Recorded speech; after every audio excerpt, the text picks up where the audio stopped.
Hey guys, welcome back. Today I am going to do a really quick little page in my Life Crafted album. I am starting with a 5 by 8¼ base page. I've already gone ahead and pre-punched that. It's all ready to go into the album. And I'm also going to use one of these two 3x4 page protectors from Citrus Twist. And you can see I've already printed out my photo. It's just going to be a 3x4 photo on that page protector. And I've got kind of a 3x4 card down the bottom. I'm thinking I'll do some stamping on there, but for now I'm just going to kind of work on my base page, which is going to end up being the title page for this kind of spread. Now, as far as the back of this page protector goes, I'm decided I'm not actually going to work on that today. One of the things that I've really loved about a couple of the mini albums that I've done, December Daily, and I'm working on my self-love project in February. I'm a bit behind, I'll be perfectly honest. But one of the things I've really loved about working in those albums is having sort of odd sized pages in there, and it's not really something that I've done a lot in my kind of everyday Life Crafted albums. So it is something that I want to incorporate, and so I'm going to start by doing this page here today. Normally I would have found a way to fill in the back of the page protector and added another base page onto the back. But today I'm just going to relax and just leave that as it is. The first thing that I've done is gone ahead and picked out a background paper from that Sweet Story 6x8 pad. I pulled out a few papers actually, and in the end I just kind of went with one that's a little bit simpler, so it's a pink and blue grid there, and I'm going to create my own sort of title / embellishment to go on top of that. So to do that, I am using the Get Messy 6x8 stamp set, and I'm just stamping with some black, it's called Detail Black from Pink Fresh Studio. I like it, it's a really crisp, really dark black ink, so I'm stamping a little stacked kind of title on here with that stamp set. So it's just some white cardstock. I stamped 2 stamps, it says and then I added creativity. There was another stamp on there that said get creative, which I sort of liked more, except it was too long. I want my sort of block of stamping to be one block, so creativity doesn't quite fit either, but I've stacked that to the left, and I will fill that in with another little stamp once I'm finished. So to kind of finish off my title, I'm going to use these yellow. I decided on yellow, not the pink. There's a yellow sort of cup in my photo, so I'm going to use these yellow foam alphas. These are my favorite foam alphas. I've got them in, I was going to say just about all the colors, but I've got them in all the colors, multiple sets of them. So I use them all the time because they are just the perfect size for this album, for Project Life, all of that sort of stuff. I just am terrible at using them. So I tried to cheat, tried to line them up on the background sheet. It didn't really work. So I'm going to use my letter guide here.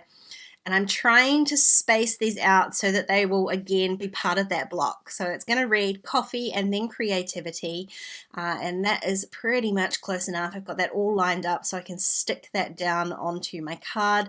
Just the C gets a little bit kind of bent when I pull it off the letter guide, so I'm gonna just trim that down. So this is a 3x4 card. I have all my kind of spare cards cut down to usable sizes, so 4x6 or 3x4. So it's a 3x4 one, but I don't actually want it to be 3x4. I just started with that size, and then I trimmed it down so it's only just a little bit bigger than the actual kind of block of title that I've made. The reason I've made it bigger is because I am going to eventually stitch this. I want to stitch this onto sort of a mounting sheet here. You can see me going through some of the scraps in a Sweet Story pad there. I decided to go with this one. It is a bit busier, but I like that it's got that dark blue in there. It really goes nicely with all the colors in my photo, but the dark blue is definitely going to help to have this piece stand out off that. It's a simple background, but it is a little bit busier. And I tell you what, those grids are not perfectly spaced, so it does make it look a little bit not straight, even though it is. And so the blue is going to really help to just kind of define that.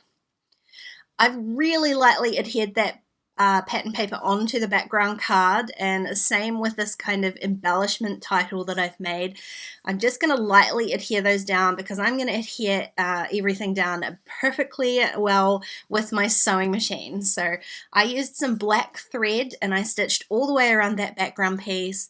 Then I stitched around my stamped stacked title there, and then you can see I added the last little heart stamp from the same stamp set. I just stamped it in pink and that filled in that little gap, so now I've got that perfectly stamped title card there. Now the other thing that I stamped is I did end up stamping that 3x4 card on the right with, it's kind of like a documented by grid, so I stamped that at the same time, same ink, and then when I was doing the stitching on my title piece, I also did my favorite technique, which is to stitch on those stamped lines. So from here, from viewing it like this on the camera, it's barely noticeable, but in real life it just gives it this really fun texture, which I really love, and so it does cause me a little bit of grief. It's the only thing here. You can see when I flip this over, it's got all the threads and it's kind of washi taped all on the back, and it did make it really super difficult to go through my typewriter. And as I was sort of typing, I decided that in the end, I didn't really have a whole lot more to say than what I had already put into my title piece. So I'm just going to leave it at that. The title embellishment bit is pretty much going to sum up this whole page. But I didn't want to waste this little piece, so what I did was kind of cut off the messed up typing, and I'm just going to add it to that same pattern. Although I can see from here, I think I've stuck it on upside down because it's sort of an abstract rainbow and that's now upside down. Either way, it's still the same pattern, but I just adhered that onto the bottom of the card and made my own kind of like 3x4 filler card. I added a few puffy hearts and called this layout done. If you enjoyed this video, please give it a thumbs up and don't forget to subscribe to my channel if you haven't already. If you want to keep watching, there are a couple more videos on screen. Otherwise, I'll see you next time. Bye guys!